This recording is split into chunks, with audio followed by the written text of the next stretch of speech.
सो hi everyone. आज का हमारा टॉपिक रहेगा लॉज ऑफ केमिकल कॉम्बिनेशन। और जैसे कि नेम ही सजेस्ट करता है, ये कुछ लॉज रहेंगे जो भी कोई भी केमिकल कॉम्बिनेशन के दौरान फॉलो होंगे। लाइक जैसे हमारे पास कोई सेम एटम अगर कंबाइन करके मॉलिक्यूल बनाते हैं, वहाँ भी ये लो एप्लीकेबल होंगे।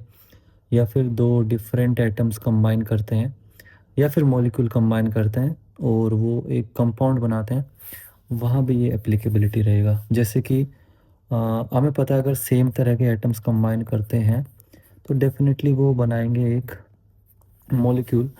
अब वो A2 भी हो सकता है, लाइक वो A3 भी हो सकता है, A4 भी हो सकता है एंड सो ऑन हो सकता है, डिपेंडिंग अपॉन अदर कंडीशंस। अगर हमारे पास A+B है और ये दोनों एटम हमें पता है, ए एटम अलग है, बी एटम अलग है, तो ये कुछ कंपाउंड बनाएगा ये भी, लाइक ये भी एक पॉसिबिलिटी है। तो जब कभी भी सेम एटम कंबाइन करेंगे तो यहाँ पे मैं लिख देता हूँ, अगर सेम एटम कंबाइन करते हैं तो वो हमेशा मॉलिक्यूल बनाने को चाहेंगे, मॉलिक्यूल ही बनता है। और अगर डिफरेंट एटम कंबाइन करते हैं, डिफरेंट एटम कंबाइन करेंगे तो वो हमेशा कंपाउंड बनाएंगे।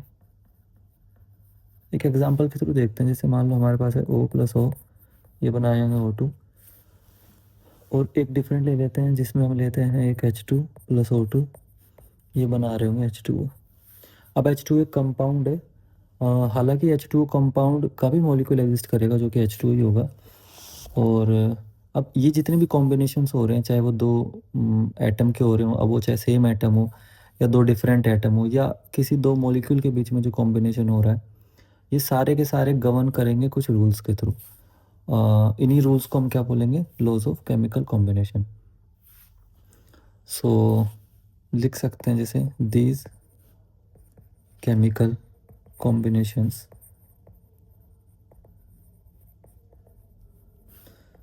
based on some certain rules called law of chemical combination, law of chemical combination। देखो जिसमें पहला हमारा रूल आता है वो है लॉ ऑफ कंजर्वेशन ऑफ मास। क्या रहेगा, law of conservation of mass. Very first thing ये लॉ दिया किसने था, ये दिया था एंटोनी लेवोजियर ने। ये लो कहता क्या है, देखो ये लो सिंपल ये कहेगा कि जैसे मान लो कोई एक रिएक्शन लिखते हैं A+B और ये देते हैं C+D फॉर एग्जांपल। कोलेक्टिवली हमें पता है A+B को हम रिएक्टेंट बोलते हैं और कोलेक्टिवली C+D को हम क्या बोलेंगे, प्रोडक्ट। अच्छा, रिएक्टेंट के हमेशा दो ही होंगे और प्रोडक्ट भी दो ही होंगे, ऐसा तो कुछ नहीं है। रिएक्टेंट जैसे सिंगल भी हो सकता है, डिकम्पोजिशन रिएक्शन जो होते हैं, और रिएक्टेंट्स का नंबर दो या दो से ज़्यादा भी हो सकता है। और प्रोडक्ट का भी नंबर ऐसा ही सिंगल भी हो सकता है या दो से ज़्यादा भी हो सकता है, ये तो वेरी करेगा। तो इस पर्टिकुलर एग्जांपल के लिए हमने AB दो रिएक्टेंट लिए और दो ही प्रोडक्ट लिए CD। और ये जो एरो है, ये सिंगल एरो जो होता है, ये इरिवर्सिबल रिएक्शन के लिए होता है। तो एरो पे भी ध्यान रखना, अगर डबल हेड एरो आता है तो वो रिवर्सिबल रिएक्शन होगा। तो A+B going to C+D with a irreversible reaction. तो यहाँ पे अगर हम देखें, ये लो ये कहता है कि जो टोटल मास होगा, total mass of reactants, total mass of reactants must be equal to the total mass of product, product के टोटल मास के इक्वल रहेगा। यानी कि कह सकते हैं कि ऐसे लिख सकते हैं, एक second,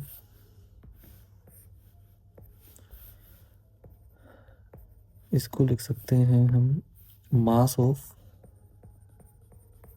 A plus mass of B must be equal to mass of C plus mass of D, like कुछ ऐसा। तो एक चीज़ तो ये हो गया, हम टोटल मास बता सकते हैं कि टोटल मास क्या होगा, दोनों का इक्वल रहेगा। इसी को दूसरा तरीका ये है लिखने का, इम्प्लिसिट मीनिंग इसी का ये कि मास can neither be created NOR be destroyed in any chemical reaction. मतलब कोई भी केमिकल रिएक्शन में मास ना तो बनाया जा सकता है ना डिस्ट्रॉय किया जा सकता है। हालांकि न्यूक्लियर रिएक्शंस में हम देखते हैं जहाँ पे मास एनर्जी में कन्वर्ट होता है, बट वो एक अलग नीश के रिएक्शंस हैं। इनके क्वेश्चंस कैसे आ सकते हैं, जैसे इसी से रिलेटेड बहुत सिंपल क्वेश्चन आ सकता है। लाइक एक दो क्वेश्चन मैं सैम्पल में देता हूँ। जैसे मान लो एक क्वेश्चन आ गया ऑन स्ट्रॉन्ग हीटिंग, मैं दूसरा कलर यूज़ कर लेता हूँ इसमें। On strong heating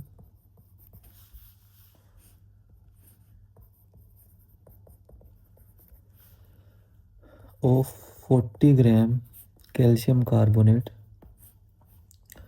22.4 gram calcium oxide is formed along with x gram of CO2 gas. Find x। कुछ ऐसा क्वेश्चन आ गया तो देखो सिंपल है। कुछ भी इसमें पहले इक्वेशन को लिख सकते हैं हम। CaCO3 है, ये डिसोशिएट होगा तो ये CaO देगा और ये साथ में देगा CO2 गैस। गैस जो होता है उसमें एरो ऊपर लगा देते हैं। एरो अप साइड जो होता है वो गैस के लिए होता है और एरो डाउन साइड होता है जो प्रेसिपिटेट के लिए होता है। तो if we see calcium carbonate है, ये भी एक डिकम्पोजिशन रिएक्शन होता है। तो यहाँ पे हम जैसे क्वेश्चन में गिवन है ये 22.4 ग्राम है और सॉरी ये 40 ग्राम है हमारा। This is 40 gram and this is 22.4 gram and this is x. And we know कि रिएक्टेंट का जो मास होगा वही प्रोडक्ट के मास के बराबर होगा, तो 40 gram must be equal to 22.4 gram plus x. और ये क्या है, by applying law of conservation of mass. Law of conservation of mass apply करोगे तो कुछ ही आ जाएगा। तो एक्स क्या आ जाएगा, एक्स कुड बी 40 माइनस 22.4 ग्राम आ जाएगा। तो दिस इज़ अराउंड ये हो जाएगा हमारा 17.6 ग्राम हो जाएगा। तो कुछ ऐसे क्वेश्चंस आएंगे तो इजीली निकाल लोगे, कोई इशू नहीं आएगा। देन उसके बाद एक और क्वेश्चन देख लेते हैं इसी लॉ से रिलेटेड, अगर आना होगा तो कैसे आएगा। लाइक जैसे कि हमारे पास एक तो ये क्वेश्चन हो गया।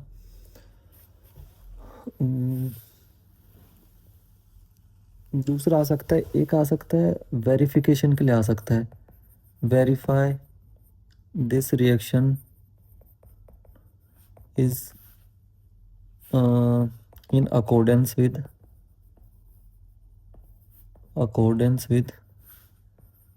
law of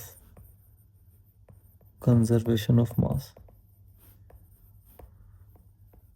आ जाएगा कि वेरीफाई करो कि जो भी रिएक्शन गिवन है ये हमारा law of conservation of mass को फॉलो करता है। लाइक कोई भी एक रिएक्शन गिवन है, अनोनिमसली मान लेते हैं हम, जैसे AgCl अगर हम मानेंगे तो यहाँ पे AgNO3 मान लेते हैं। ये हम खुद से भी मैनिफेस्ट कर सकते हैं इक्वेशंस को। यहाँ पे जैसे AgCl का हम प्रेसिपिटेट मान रहे हैं तो ये बना होगा, यहाँ पे मान लेते हैं NaCl, और यहाँ पे क्योंकि AgCl है तो AgCl के साथ हम बना लेंगे, यहाँ पे बन जाएगा NaNO3, राइट। ठीक है। अब जैसे यहाँ पे दे दिया लाइक दिस इज समथिंग 10 ग्राम, ये दे दिया लाइक 5.6 ग्राम, और ये दे दिया लाइक 8 ग्राम, और ये दे दिया लाइक कुछ भी रैंडम वैल्यू मान लेते हैं 6.2 ग्राम। तो अब क्वेश्चन आ गया कि प्रूफ करने के अकॉर्डेंस में है या नहीं है, तो आराम से कर देंगे। हमें तो पता है कि मास ऑफ रिएक्टेंट जो होता है, मास ऑफ रिएक्टेंट वो बराबर होता है मास ऑफ प्रोडक्ट के। तो यही चीज़ हमें पुट कर देनी है, कुछ भी अलग नहीं है इसके अंदर। तो हो जाएगा 10 gram plus 5.6 gram must be equal to 8 gram plus 6.2 gram. तो 15.6 ग्राम क्या ये इक्वल है 8 और 6 हो जाएगा 14.2 ग्राम के? तो नहीं, तो बिल्कुल भी this is not in accordance with above law. तो ये law of conservation of mass को फॉलो नहीं करेगा। तो क्या ऐसे रिएक्शन प्रोसीड होंगे जो law of conservation of mass को फॉलो नहीं करेंगे? नहीं होंगे, बिल्कुल नहीं होंगे। तो जितने भी रिएक्शंस हैं हमारे, वो सारे के सारे इस लॉ को फॉलो करते हुए ही देखेंगे। तो क्वेश्चंस का वैरायटी लाइक इतना ही आ सकता है, जैसे हमारे पास रिएक्टेंट है, प्रोडक्ट है। अब लाइक हमारे पास या तो टोटल 4 होगा क्वांटिटी, 2 रिएक्टेंट 2 प्रोडक्ट, तो उनमें से 3 की वैल्यू दे दी, चौथी निकालने को बोला, कुछ ऐसा हो सकता है। या ऐसा हो सकता है क्वेश्चन, जैसे हमारे पास ये था कैल्शियम कार्बोनेट वाला रिएक्शन था, इसमें हो सकता था कि CaO और CO2 दोनों की वैल्यू दे देते, CaCO3 की वैल्यू निकालनी होती, तो वो भी कोई बड़ी बात नहीं, दोनों का एडिशन करके निकल जाता। एक क्वेश्चन ऐसा आ सकता है कि चारों वैल्यू दे दी और ये बोल दिया कि इसको वेरीफाई करके बता दो कि ये सही है या गलत है। तो एक इस तरह का क्वेश्चन आ सकता है। देन उसके बाद हम सेकंड लॉ पढ़ते हैं, और सेकंड लॉ है हमारा लॉ ऑफ कांस्टेंट प्रोपोर्शन, या इसी को हम क्या बोलेंगे, लॉ ऑफ डेफिनिट कॉम्पोजिशन।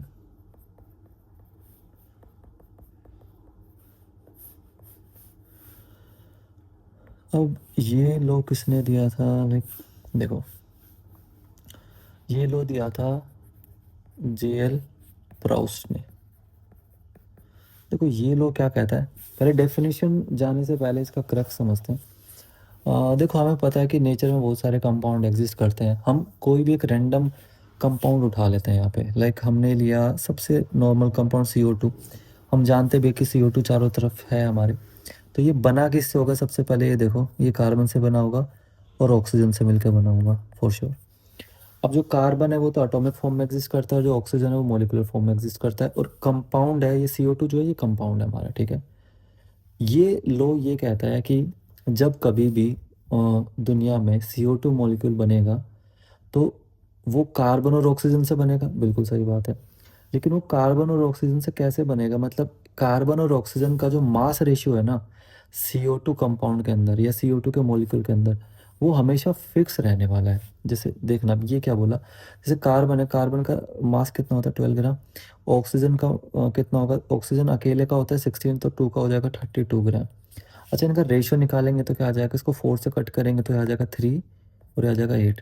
तो मतलब कभी भी जब भी CO2 मॉलिक्यूल बनेगा अर्थ पे, कभी भी कहीं भी, तो उसका जो कार्बन इस टू ऑक्सीजन का मास रेशियो होगा ना, वो हमेशा 3:8 होगा। अब दिमाग में आएगा, अगर वो रेशियो मेंटेन नहीं हुआ 3:8, हाँ तो वो CO2 नहीं बनेगा, फिर सिंपल सी बात है। मतलब वो कंपाउंड बनेगा तभी, अगर ये रेशियो मेंटेन रहेगा तो CO2 बनेगा, अदरवाइज CO2 बनेगा ही नहीं। जैसे दूसरा कोई एग्जांपल ही हमने मान लो H2 लिया, और H2O में लाइक हमने H2 लिया और O2 ले लिया। अब इसको बैलेंस भी कर देना साथ में, तो ये हाफ O2 ले लिया, तो H2 plus half O2 H2, अब ये बैलेंस्ड है बिल्कुल, ठीक है। चाहो तो हाफ नहीं लेना, चाहो तो पूरी इक्वेशन को 2 से मल्टीप्लाई कर दो, बात एक ही है, सेम ही चीज़ है दोनों।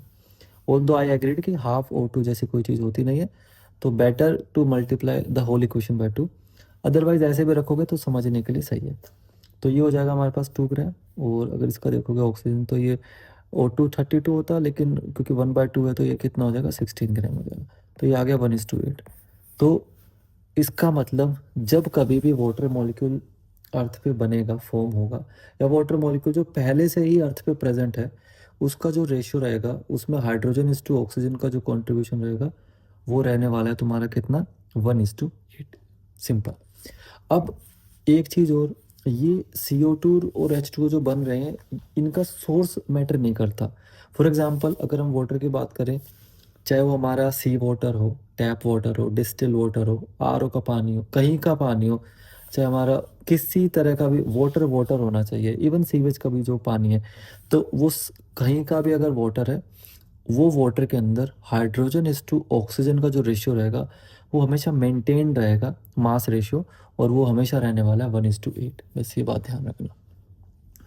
तो इसको लाइक अगर हम डिफाइन करना चाहें तो हम कैसे डिफाइन करेंगे एक लाइन में? तो देखो, इसको लिख सकते हैं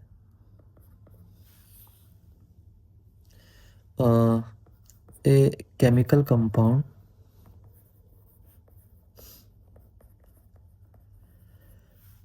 a chemical compound always consist या always contain same elements combined together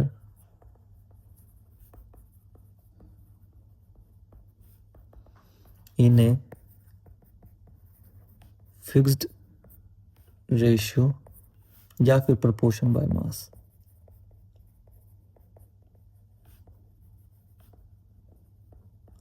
irrespective of its source। Source से बिल्कुल फर्क नहीं पड़ता, मतलब यहाँ पे ऐसे लिख लो, जैसे CO2 will have 3:8 ratio of carbon is to oxygen irrespective of source।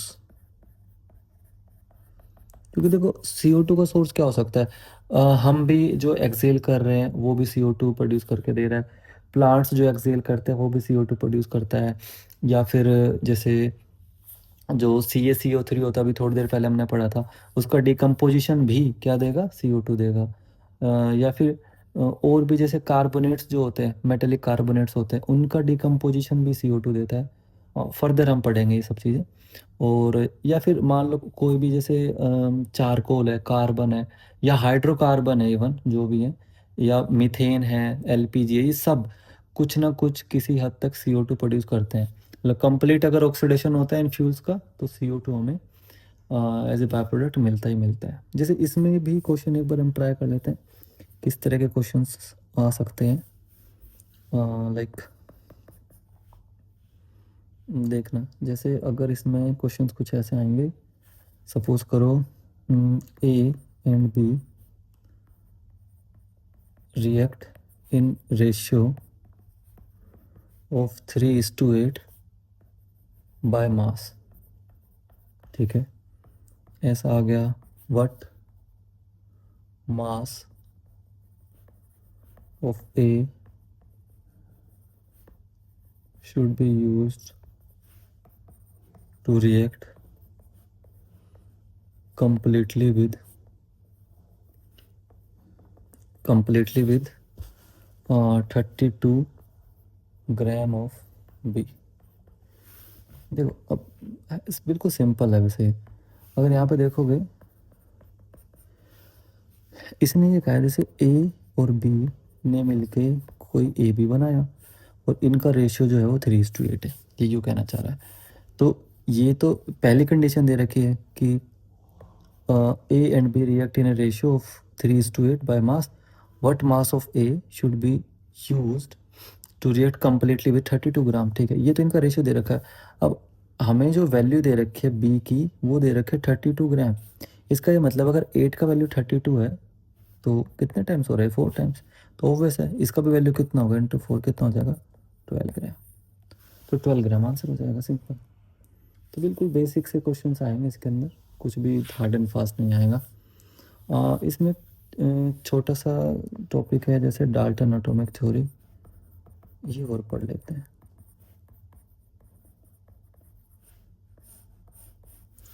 तो डाल्टन एटॉमिक थ्योरी क्या कहेगी, देखो जो डाल्टन आए थे, ये मतलब डाल्टन ने दी थी, कब दी थी ये 1808 में दी थी ये थ्योरी। इसके पोस्टुलेट्स क्या क्या थे मेन, देखो सबसे पहला पोस्टुलेट तो इसने ये दिया था कि जो मैटर है बेसिकली वो बहुत छोटे छोटे पार्टिकल से मिलकर बना हुआ है। मतलब अब सबसे दिमाग में ये भी आ सकता है कि मैटर क्या होता है, तो मैटर देखो एनीथिंग जिसका anything which occupy some space, यानी कि उसका कुछ वॉल्यूम होगा और उसका मास होगा, मतलब दोनों कंडीशन है, मास उसका होना चाहिए और दूसरी कंडीशन उसका है उसका कुछ वॉल्यूम होना चाहिए, यानी कि स्पेस ऑक्यूपेंसी होनी चाहिए, वो मैटर है, सिंपल। अब मैटर जो है, अब चाहे वो लिविंग या नॉन लिविंग है, फ़र्क नहीं पड़ता है, हर दुनिया का हर एक मैटर है ना, हर एक छोटे छोटे पार्टिकल से मिलकर बना है, जिसको हम फर्दर डिवाइड नहीं कर सकते। तो matter which is made up of tiny particles but they can not be further सब डिवाइडेड, मतलब एटम्स को हम फर्दर सब डिवाइड नहीं कर सकते, क्योंकि मैटर छोटे छोटे पार्टिकल, वो किससे बना है बेसिकली, सबसे छोटा जो स्पीशीज़ कह सकते हो मैटर का, वो क्या है, एटम ही है, नॉन लिविंग अगर इसमें देखते हैं तो एटम को फर्दर ब्रेक नहीं किया जा सकता, मतलब, तो atom can not be further सब डिवाइडेड। अच्छा, आज के केस में अगर हम देखें तो कर सकते हैं, मतलब हाँ पढ़ते हैं तो इलेक्ट्रॉन प्रोटॉन न्यूट्रॉन पढ़ते हैं, तीन तो सब फंडामेंटल पार्टिकल्स हम पढ़ेंगे ही, और दो तीन के अलावा भी बहुत सारे होते हैं, न्यूट्रिनो एंटी न्यूट्रिनो वगैरह वगैरह, मीजोन बोजोन, बहुत सारे होते हैं, बट चलो वो हमें नहीं पढ़ना, बट तीन इलेक्ट्रॉन प्रोटॉन न्यूट्रॉन तो हमें बिल्कुल डील करना है इन तीनों चीज़ों से। और क्या पोस्टुलेट हो सकता है, एक तो और दूसरा पोस्टुलेट ही हो सकता है कि जैसे कोई एलिमेंट है, अब सपोज करो गोल्ड है, गोल्ड का हमारे पास एलिमेंट है, और पहले हम इसको राइट अप कर लेते हैं एक पहले वाले पॉइंट को, तो हम इसमें लिख सकते हैं कि एटम कैन नॉट बी, ऐसे लिख सकते हैं, इसको ऐसे लिखो, atom which is the smallest, atom which is the smallest particle of matter cannot be subdivided further, उसको फर्दर डिवाइड नहीं किया जा सकता। दूसरा पॉइंट ये है, दूसरा पॉइंट ये कहता है कि देखो, जैसे अगर कोई हमारे पास एलिमेंट है, फॉर एग्जांपल गोल्ड का या सोडियम या पोटेशियम वट एवर के कोई भी एक एलिमेंट है, उस एलिमेंट के अंदर जैसे उस वो कोई एलिमेंट होगा तो वो उन्हीं पर्टिकुलर एटम से मिलकर बना होगा, जैसे ये हमारे पास कोई एलिमेंट है, मैं कह रहा हूँ, और इसके अंदर ये छोटे छोटे छोटे छोटे एटम है, तो मान लो ये गोल्ड का एयू है, तो ये गोल्ड है, और गोल्ड का ये पूरा गोल्ड की प्लेट है, और इसके अंदर ये छोटे छोटे बॉक्स होंगे, ये क्या है, ये गोल्ड के क्या है, एटम है। तो इसका एक पॉइंट ये कहता है कि जो एलिमेंट का प्रॉपर्टी होगा, इस गोल्ड के एलिमेंट का प्रॉपर्टी होगा, वो ही इस गोल्ड के एटम का प्रॉपर्टी होगा, यानी कि कौन कौन सा प्रॉपर्टी, फिजिकल और केमिकल दोनों। मतलब फिजिकल मतलब जैसे साइज, अगर हम साइज की बात करें तो जैसे मान लो दो अलग अलग एटम निकालते हैं, गोल्ड एटम 1 और ये निकालते हैं हम गोल्ड का एटम 2, तो ये पोस्टुलेट ये कहेगा कि एक सेम एलिमेंट के अंदर एक से ज़्यादा डिफरेंट डिफरेंट एटम्स मिलेंगे, ऑब्वियस है वो सेम ही एटम, लेकिन एक एटम जैसे ये रहा, एक एटम जैसे ये रहा, ऐसे तीसरा एटम ये रहा, चौथा पांचवा, ऐसे बहुत सारे एटम्स मिलेंगे, ठीक है। तो एक एटम दूसरे एटम से रिजेम्बलेंस रखता है या नहीं रखता, तो अगर वो सेम एलिमेंट है तो उसका सब कुछ सेम होगा, अगर सेम एलिमेंट है तो सब कुछ सेम होगा, मतलब उसकी केमिकल प्रॉपर्टी भी और उसकी फिजिकल प्रॉपर्टी भी। तो एक एलिमेंट के अंदर कितने भी एटम हो, हर एटम की फिजिकल और केमिकल दोनों प्रॉपर्टी सेम है। फिजिकल प्रॉपर्टी मतलब उसका मास, उसका डेंसिटी बोलो, ये सारे, उसका रिफ्रैक्टिव इंडेक्स, उस मटेरियल का हीट कैपेसिटी, वो जितनी भी चीज़ें, उसका कंडक्शन, इलेक्ट्रिसिटी का कंडक्शन, ये सब सेम लेवल पे करेगा। केमिकल प्रॉपर्टीज मतलब जैसे फॉर एग्जांपल अगर एक एटम गोल्ड का कुछ एक रिएक्शन प्रोसीड करता है तो दूसरा एटम भी गोल्ड का वो सेम रिएक्शन प्रोसीड कर सकता है, तो इसको क्या लिखेंगे, atoms, all atoms of same element must have same chemical and physical properties.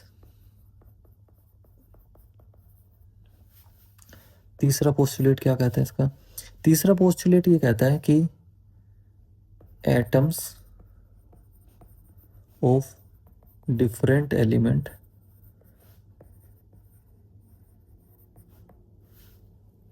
Atoms of different element. अब सोचो सेम एलिमेंट के सेम एटम जो थे उनका केमिकल और फिजिकल प्रॉपर्टी सेम था, तो क्या डिफरेंट अगर एलिमेंट ले लेंगे तो उनके दो जो डिफरेंट एटम्स रहेंगे क्या उनका प्रॉपर्टी सेम हो सकता है? तो बिल्कुल नहीं। उनका प्रॉपर्टी कैसे सेम होगा? जैसे सोडियम का एक एटम लिया, एक पोटेशियम का एक एटम लिया, भाई दोनों का साइज तो डिफरेंट है ना, दोनों रिएक्ट भी अलग तरीके से करते हैं। तो atoms of different element have must have different physical and chemical properties. जैसे एक एलिमेंट ये है और दूसरा एलिमेंट ये है,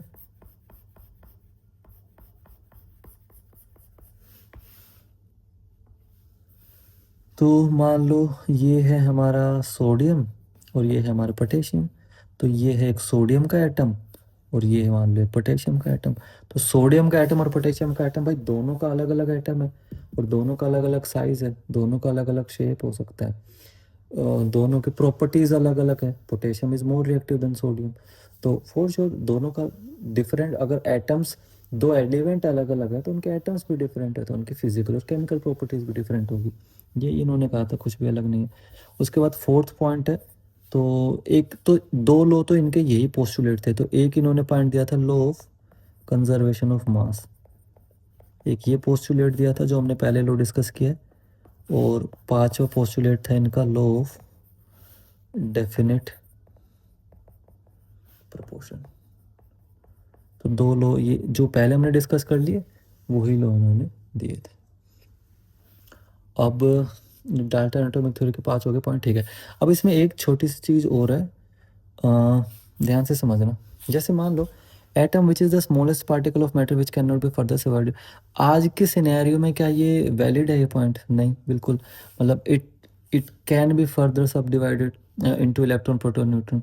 तो आज के टर्म्स में अगर हम देखें, मतलब मैं साइड में ही लिख देता हूँ, मतलब इसका एक्सेप्शन क्या होगा अगर हम देखें, तो एक्सेप्शन हो सकता है हमारा इलेक्ट्रॉन, जैसे प्रोटॉन और न्यूट्रॉन। भाई एक्सेप्शन ही तो है इसका, और क्या है ये?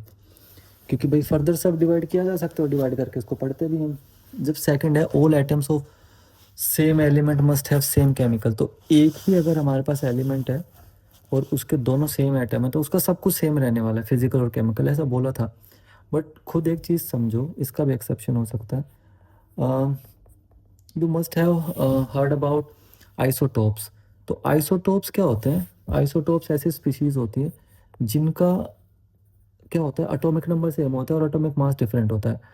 अब सोचो अगर एटॉमिक नंबर सेम है, मतलब वो एलिमेंट तो सेम ही है। जैसे मान लो कार्बन ही ले लो, कार्बन का C12 आइसोटोप होता है, C13 होता है, C14 होता है। हाइड्रोजन का ले लो H1 H2 एंड H3। तो H1 होता है प्रोटियम, H2 होता है ड्यूटेरियम और H3 होता है ट्राइटियम। तो इन तीनों का एटॉमिक नंबर तो सेम है। अब एटॉमिक नंबर सेम है तो मतलब एलिमेंट तो सेम ही है वो सारे के सारे, लेकिन उनका मास नंबर डिफर करता है। तो एक्सेप्शन इसका क्या हो जाएगा? आइसोटोप्स। तो आइसोटोप्स में मास नंबर डिफर कर रहा है, और मास नंबर डिफर करने की वजह से होगा क्या, उसका फिजिकल प्रॉपर्टी क्या हो गया, चेंज हो गया। सिंपल सी बात है, क्योंकि मास ही तो फिजिकल प्रॉपर्टी और क्या है, मतलब mass one of the physical property है। अब यहाँ पे देखोगे क्या, यहाँ पे इसका एक्सेप्शन है, हाँ यहाँ पे भी एक्सेप्शन हो जाएगा। जैसे यहाँ पे क्या है, डिफरेंट एलिमेंट का कुछ भी सेम नहीं हो सकता है, डिफरेंट एलिमेंट के एटम्स का। लेकिन एक चीज़ बताओ, एक हमने पढ़ा था आइसोबार, मतलब पढ़ेंगे हम अगर नहीं पढ़ा तो, एक होता है आइसोबार। तो आइसोबार क्या होगा? आइसोबार का मतलब है ऐसी स्पीशीज जिनका मास नंबर सेम होता है, एटॉमिक नंबर डिफरेंट होता है। फॉर एग्जांपल जैसे कि कैल्शियम और आर्गन है जैसे, तो उन दोनों का जो दोनों का एटॉमिक नंबर वो डिफरेंट है लेकिन मास नंबर सेम है। अब अगर एटॉमिक नंबर डिफरेंट है तो मेरे को एक बात बताओ, एटॉमिक नंबर डिफरेंट होने से सिंपल सी बात है, वो दोनों अलग अलग स्पीशीज हैं और दोनों अलग स्पीशीज का सेम चीज़ है। मतलब इन्होंने ये बोला था कि कुछ भी उनका कॉमन नहीं होगा, ना तो फिजिकल ना केमिकल। बट दो अलग स्पीशीज का अगर मैं कह रहा हूँ मास नंबर सेम है तो उनकी तो फिजिकल प्रॉपर्टी सेम हो गई, और फिजिकल प्रॉपर्टी सेम हो नहीं सकती। तो ये इस तरह से ही एक्सेप्शन ही है इसका। तो इसका तो एक्सेप्शन आइसोबार हो गया, इसका एक्सेप्शन क्या हो गया, आइसोटोप हो गया। तो अलग से याद रख सकते हैं। आई थिंक आज के लिए इतने ही रखते हैं। बाकी आज हमने सीखा लॉज ऑफ केमिकल कॉम्बिनेशन, और लॉज ऑफ केमिकल कॉम्बिनेशन में